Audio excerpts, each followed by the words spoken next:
Come, whoever you are, wanderer, worship, lover of me. Ours is no caravan of despair. Ours is no caravan of despair. Come, whoever you are, wanderer, worship, lover of me. Ours is no caravan of despair. Ours is no caravan of despair. Whoever you are, wanderer, worship, lover of me. Ours is no caravan of despair. Ours is no caravan of despair. Ours is no caravan of despair. Come and go.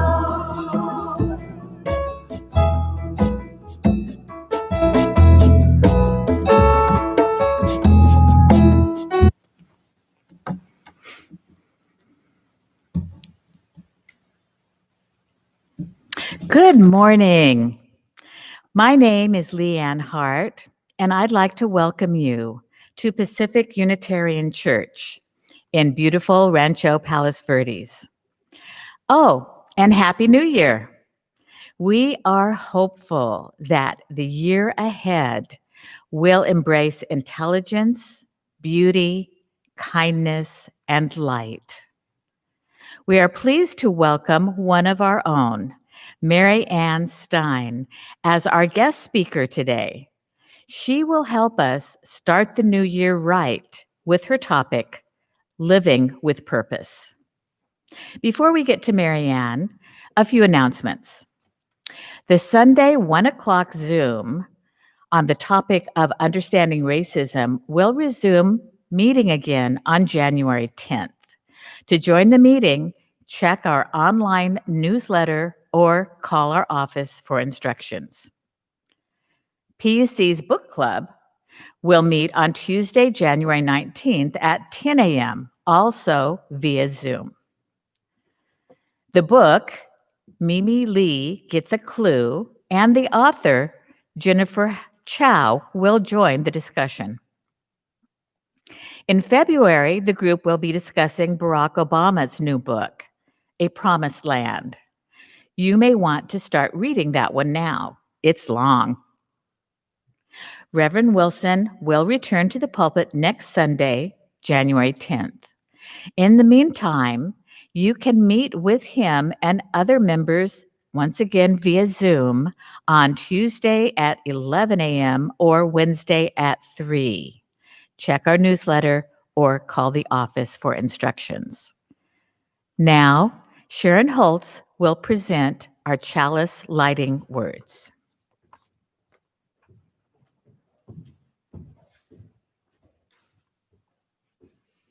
Good morning. Our chalice words are The Fire in the Universe by Sean Trapp. Our chalice reminds us that the fire within ourselves is the same fire that illuminates the universe. It is our reminder that all is connected, even though the space of the void is vast, and our experience here is but a blip in the cosmic timeline. This flame is our promise that in our smallness and our short time on this earth, that we live intently and deeply with love for one another, with honesty and integrity, to be guided by rational thought and critical thinking, and with a sense of shared responsibility. For as the late astronomer Carl Sagan reminded us, this pale blue dot is the only home we've ever known.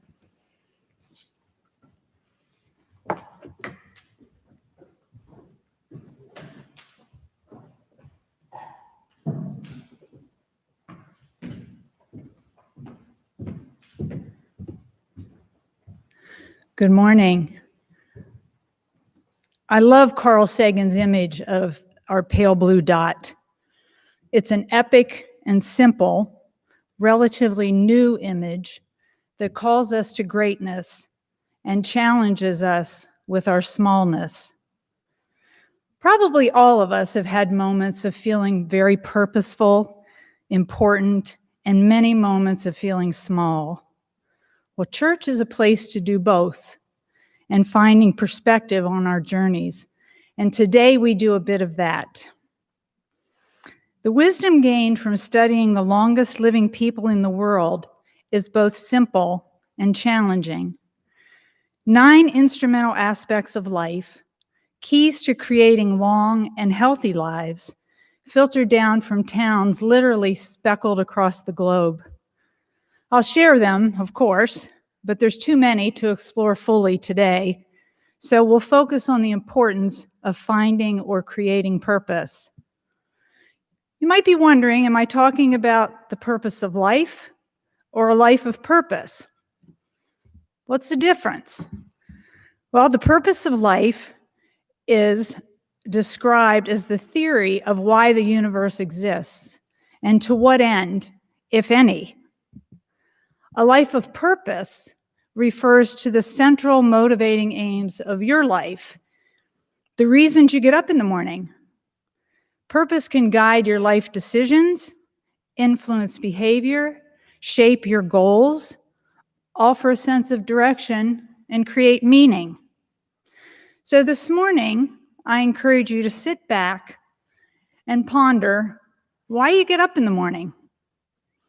Think about what new tasks and adventures, ideas might come to you in the middle of a pandemic to get those feet on the floor and that heart pitter-pattering a little more quickly. So today's topic, living with purpose, will answer some of those questions, but it might create a lot more. So let's get started with a hymn from Severin.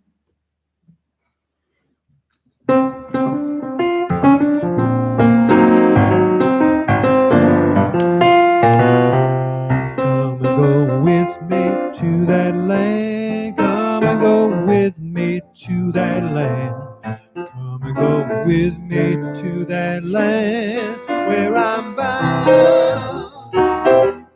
Come and go with me to that land. Come and go with me to that land. Come and go with me to that land where I'm bound. There'll be freedom in that land. There'll be freedom in that land.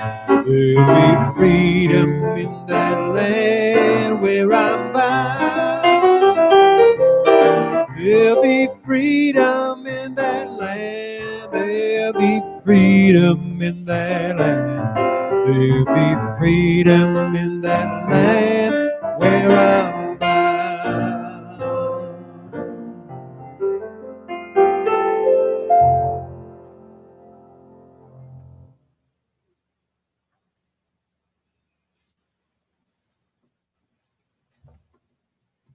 Welcome to today's Children's Moment at Pacific Unitarian Universalist Church.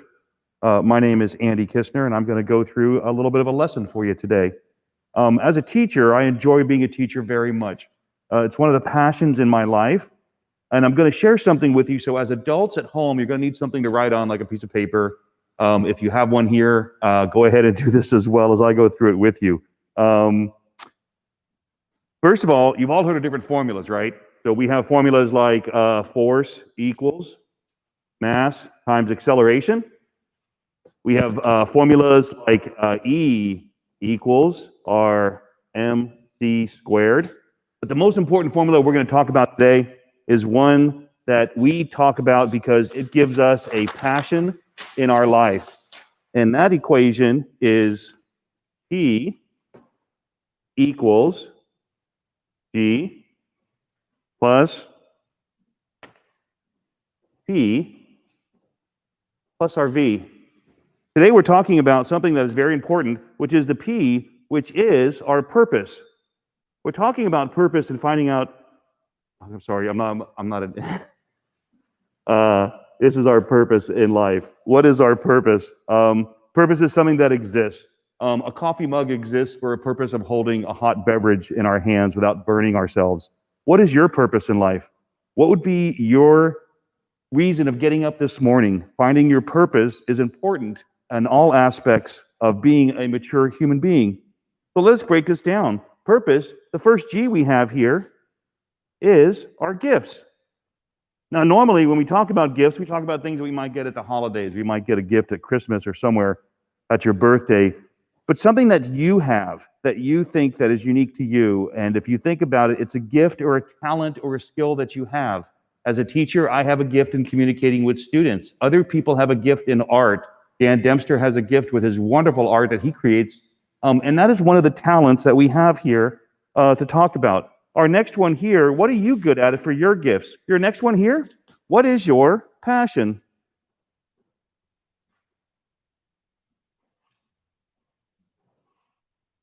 Purpose equals gifts plus your passion. What is your passion all about? What is the things that makes you enjoy your life? Things that you love to do? I have a passion. One of my passions is teaching. Another passion that I have is building Legos. You guys don't know that, but I have a lot of Legos and I enjoy that very much. Another passion that I have is gardening, going outside and earthing, sticking your feet in the ground and feeling that connection with nature and with the entire planet is a great way to find that passion and what it makes you get up in the morning and do the things that you want to do. The last thing we talk about is our V, values.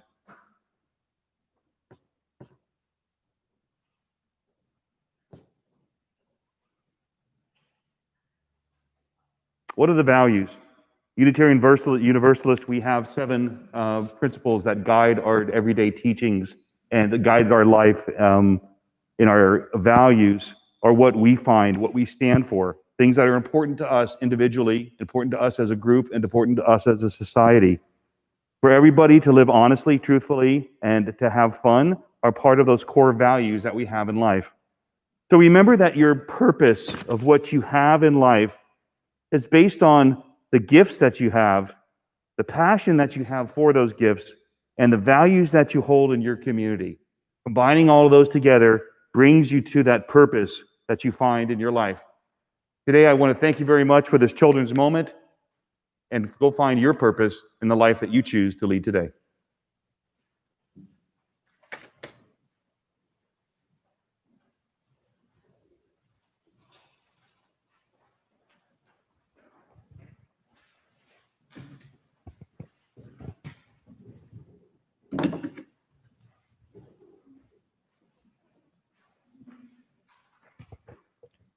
This is the point in our service where we think about joys and concerns. Often our sharing is about the personal issues of our members. Today, we are thinking more globally. This first candle represents our sorrow for all the people who have died from COVID-19. The second candle represents the mourning of all those whose lives have been touched by the ones we have lost.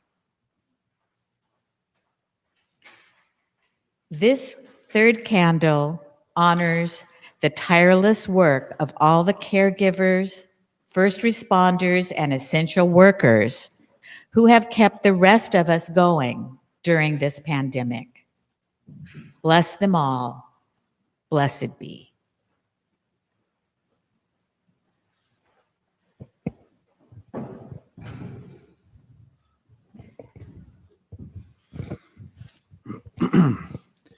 Morning, everybody. I'd like you to join me in a prayer by the words of Reverend Dr. Rebecca Parker. Your gifts, whatever you discover them to be, can be used to bless or curse the world. The mind's power, the strength of the hands, the reaches of the heart, the gift of speaking, listening, imagining, seeing, waiting, any of these can serve to feed the hungry, bind up wounds, welcome the stranger, praise what is sacred, do the work of justice, or offer love? You must answer this question. What will you do with your gifts? Please join me in a moment of quiet reflection. Just rest in the space between thoughts and breathe.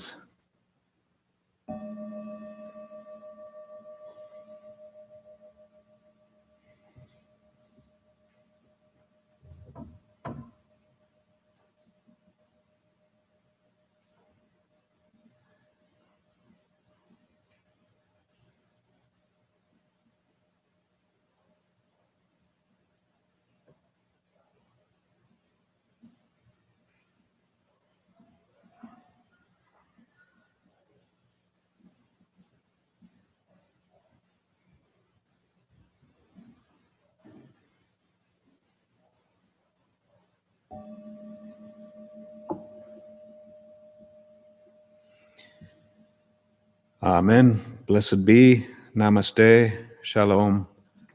Peace be with you.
Hello, everyone. My name is Janet Kistner, and I'm going to share with you some things that people that are very wise have said in life about our purpose and our passion.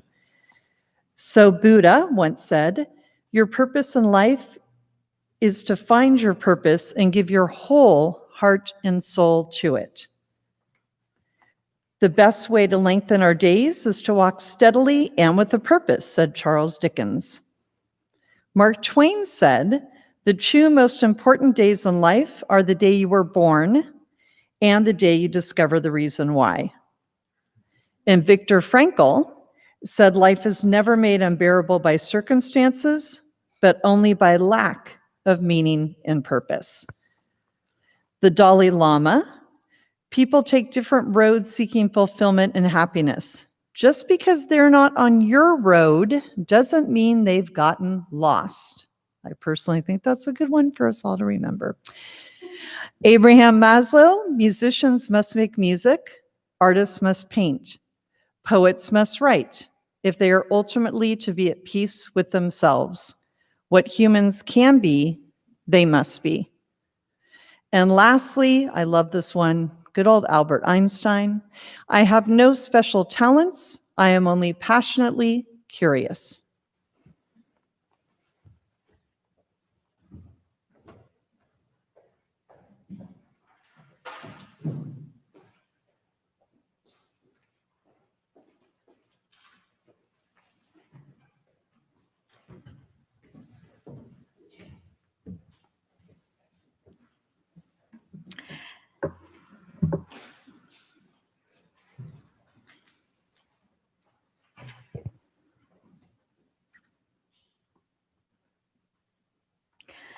Now it's time for a little offertory humor. A guy is at the pearly gates, waiting to be admitted, while St. Peter is leafing through the big book to see if he is worthy of entering. St. Peter goes through the book several times, furrows his brow, and says to the man, You know, I can't see that you did anything really good in your life, but you never did anything bad either. Tell you what, if you can tell me one really good deed that you did in your life, you're in. The guy thinks for a moment and then says, Well, there was this time when I was driving down the highway and I saw a group of biker guys gathered around this poor girl. I slowed down my car to see what was going on, and sure enough, there were about 20 of them tormenting this girl. Infuriated, I got out of my car, grabbed a tire iron from my trunk, and walked straight up to the leader of the gang, a huge guy with a studded leather jacket and a chain running from his nose to his ear. As I walked up to the leader, the gang formed a circle around me. So I ripped the leader's chain off his face and smashed both the head with a tire iron. Then I turned around and yelled at the rest of them, "Leave this poor innocent girl alone. You're all a bunch of sick, deranged animals. Go home before I teach you all a lesson." St. Peter was impressed. Wow, really? When did this happen? Oh, about a minute ago. Please give generously to the work of this church.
Okay, be honest.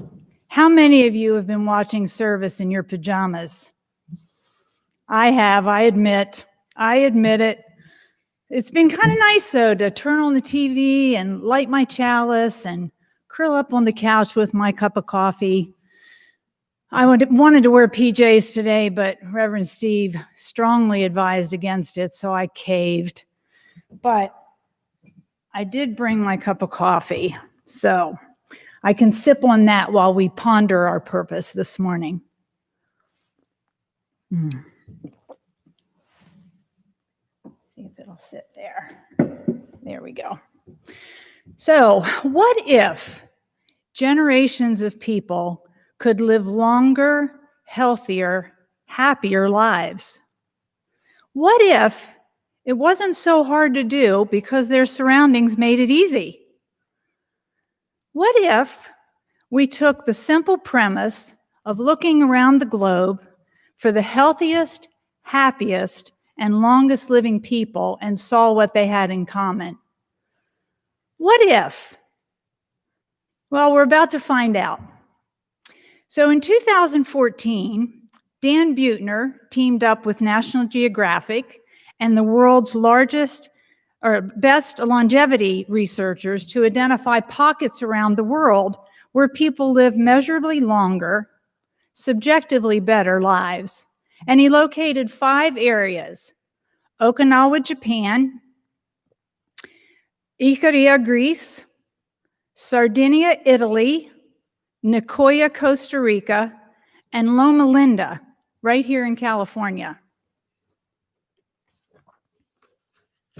So in these blue zones, they found that people reach the age 100 at a rate 10 times greater than in the United States. So with this hard data secured, Buettner and National Geographic took teams of scientists to each location to identify the shared lifestyle characteristics that might explain longevity. There were some interesting findings. Sardinia had a ratio of 1-to-1 male to female centenarians. So just as many men lived to be 100 in Italy, in Sardinia, Italy, as in the US, or as females. So in the US, it's 1 male to 5 females. In Icaria, they're 4 times more likely to live to 90 years old than Americans. And they receive their fulfillment from living off their precious land through farming, fishing, and herding. In Nicoya, Costa Rica, they spend only 15%, that's 15% of what Americans do on healthcare. And yet its people live longer, healthier lives than people in any other country on earth. Okinawans make sure to enjoy life's simple pleasures, including the respect they receive within their families and communities. In Loma Linda, their faith and the volunteerism it inspires provides individuals with a sense of purpose and keeps their community ties strong.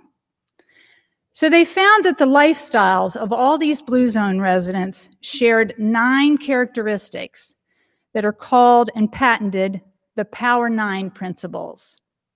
So a bit of trivia I found out as I was preparing is, how did the Blue Zones get its name? I'd always wondered that. Well, it turns out Buettner was searching census data, and he was trying to identify the longest living populations, and he'd been checking them off with blue check marks. And he found that in Sardinia, Italy, there was this blue blob, and that's how the Blue Zones got their name.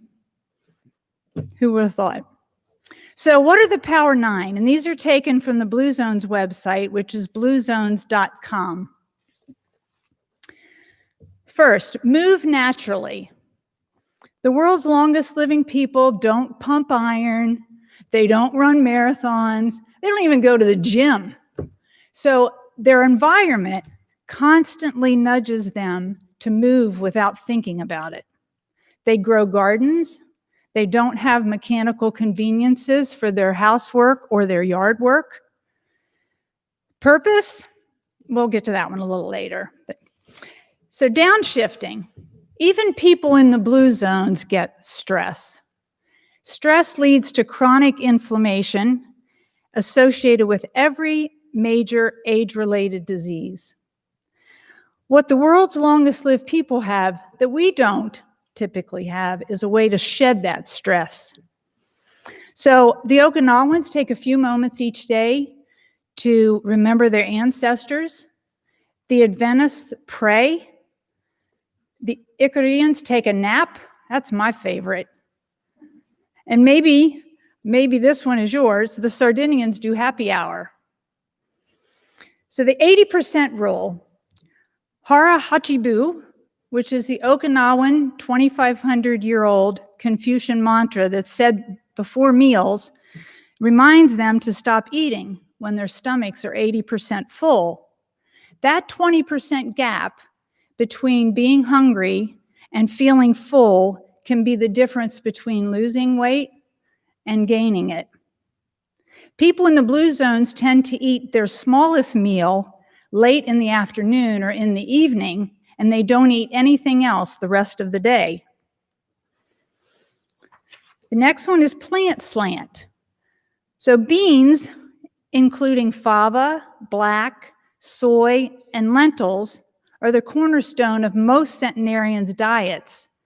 And meat, mostly pork, is only eaten on average about 5 times a month. And the serving portions are 3 to 4 ounces, which is about the size of the palm of your hand or a deck of cards. Wine at 5. People in all the blue zones, except the Adventists, which is where most people in Loma Linda are Adventists, they drink alcohol moderately and regularly. Moderate drinkers outlive non-drinkers. The trick is 1 to 2 glasses a day, preferably Sardinian Cannonau wine, and they have it with friends or with food. And no, you cannot save them all up till Saturday and have 14 glasses on Saturday. So the next one is right tribe, or what they call a Moai. The world's longest living people chose or were born into social circles that supported healthy behaviors. The Okinawans created Moais, which are groups of 5 friends that committed to each other for the rest of their lives. Research from the Framingham studies shows that smoking, obesity, happiness, and even loneliness is contagious. Sorry, lost my place there for a second. So they're contagious. So the social networks of the long-lived people have favorably shaped their health behaviors. Loved ones first. Successful centenarians in the blue zones put their families first. This means keeping aging parents and grandparents nearby or in the home. It actually lowers the disease and mortality rates of children in the home too. They commit to a life partner, which adds up to 3 years of life expectancy, and they invest in their children with time and love. They'll be more likely to care for you when the time comes. As they say, your children will choose your nursing home, right? So belong is the last one. All 5, but the 263 centenarians that were interviewed belong to some faith-based community. Denomination doesn't seem to matter. Research shows that attending faith-based services 4 times a month will add from 4 to 14 years of life expectancy. Reverend Steve will be happy to hear that one. So the stories of these original Blue Zones are the foundation of the Blue Zones Project. So by leveraging the secrets discovered in these Blue Zones around the world, the Blue Zones Project is helping to transform communities across the U.S. into areas where the healthy choice is the easy default lifestyle. And with that created, people live longer with a higher quality of life. So what if, think about that for a second, what if we individually and as an organization chose to embrace and live those Power 9 principles? Think about that for a second.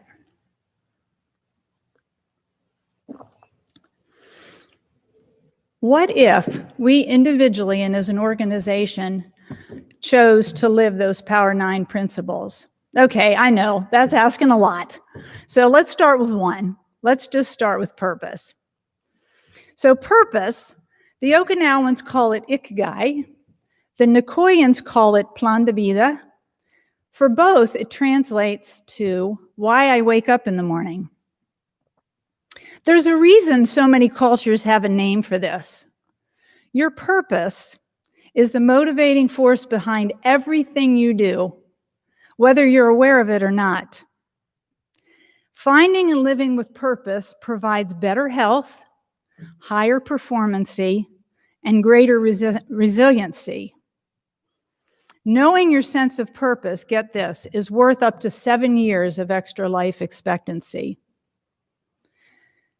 What happens when your purpose changes? You know, your kids leave home, your circumstances change. How do you figure out what your purpose is? One possibility is to consider participating in a purpose moai. The idea of a purpose moai is combining two of the Power 9 principles, which is right tribe and a moai. It's simply a group of about 4 to 8 people that get together over the course of several weeks to discover their purpose. For me, I knew at a young age that I was good at math, and I wanted to focus on that. So I went to school, went to college, studied math. I got a computer science degree, and I worked like crazy for 25 years as a software engineer. So during that time, I took an assignment and I lived in the Netherlands, and I discovered that there was definitely a different way to live. I mean, why would you take your coffee to go? Sit down and drink it. What's the matter with you? So they walked, they biked, they took the train everywhere. So I started to rethink my focus when we came back to the US, and I took some time off, and I volunteered at a hospital, and I loved it. So I decided to change careers, and I became the director of volunteer services at a local hospital. I had found my niche. I was a happy camper. So while I was working there, SpaceX happened. So, I mean, how do you not take a job in sunny Southern California? From Massachusetts and all the snow, I mean, how could we not? So when George said we could live in a place with beach in the name, I said, I'm sold, I'm good. So once again, I began to rethink my purpose, and especially with retirement being so close. And I started to volunteer at Beach Cities Health District. And that's where I found out about purpose moais. And as they say, the rest is history. I know why I wake up in the morning, and I try to live on purpose every day. Beach Cities Health District offers these purpose moais and uses the formula that Andy talked about in the children's moment. Do you remember what it is? Purpose equals your gifts plus your passion plus your values. You're living on purpose when you use your gifts in service to something you are passionate about in an environment that's consistent with your core values. So let me repeat that. You're living on purpose when you use your gifts in service to something you're passionate about in an environment that's consistent with your core values. Remember that pencil and paper Andy mentioned? Now's the time. Get ready. Remember those questions I asked at the beginning of the service? Here they are. So let's get started with gifts. Write down, what do you love to do? You know, those things you kind of get lost in the moment in, you lose track of time. What do you most love to do? Does it truly give you joy in the actual doing of it? Write down some examples. If you need help later, not now for those of you at home, go to inventuregroup.com. That's IN, not adventure, inventuregroup.com under the resources section for calling cards. And these calling cards will help you identify those things that you love to do. The second was passion. Who cares? Right? Who cares? Right, exactly. What do you care about? What do you think is worth doing in the world? Look at your wallet and your time. Where do you spend your money? Where do you spend your time? Those are typically the things that you're passionate about. Values, what do you stand for? What do you believe in? Is it honesty? Is it integrity? Is it having fun? Those are your values. So if today leaves you with more questions than answers, That's a good thing. I'll be happy about that. Because starting in January, this Saturday, January 9th, I'll be leading a class that's an in-depth class on finding your purpose. And we'll delve into the purpose formula. Purpose equals your gifts plus your passion plus your values. If you come out of nothing from this service, that's you should be able to remember. Your gifts plus your passion plus your values. And we use lots of different resources, exercises, and tools. It'll be a lot of work, but it'll be a lot of fun also. You can just ask Reverend Steve or Kim Storr. They were both in my last class. And that class was a little interesting because we got to meet in person and we got to get to know each other a bit. And then lockdown happened. So we had to do the rest of the class via Zoom. This particular class, the details are on the website. They're in the newsletter. If you got the newsletter, class will start Saturday, January 9th. It'll go from 10 to 12, and we'll be doing it completely via Zoom. There'll be no on-site with this adult ed series at all. And we'll run for 5 consecutive Saturdays. So from January 9th till February 6th, and we'll meet from 10 to 12. Registration is required for this adult ed because there's materials that go along with it. So if you're interested, contact Gabby via email or by phone to register, and she will get you the materials. And thank you, Gabby, for all your support and your help with the class and with just everything in general. I really appreciate it. And thanks to Severin and Leanne and Gary for using your gifts to make our services happen all during this pandemic. We really appreciate it. And speaking of the pandemic, thank you to my COVID bubble buddies, the Kistners and the Dempsters, for helping out today and just helping us stay connected and sane. They've been a godsend through this pandemic. And of course, last but not least, I want to thank George. He wasn't able to be here today, but thank you for living your purpose and encouraging me to live mine. He's home with some dental issues this morning, but I didn't want this to sound like an Oscar speech. Sorry. But to close out today's service, let me share the final sentence from a beautiful and thoughtful poem about the purpose of life and the value of individual moments. The poet is Mary Oliver, and the poem is The Summer Day.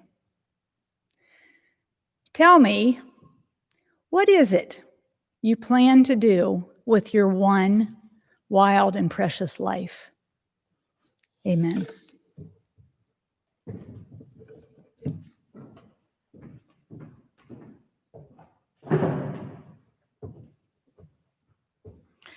Thank you, Marianne. That was really interesting, and she gave us something to follow up with. The class is coming. That's great.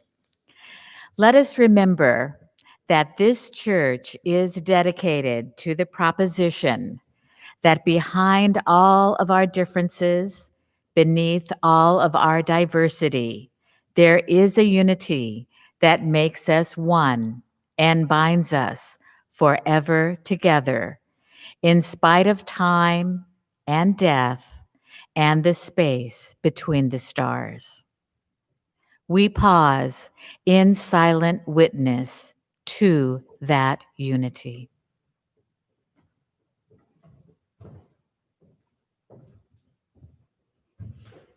May the blessing of love be upon you.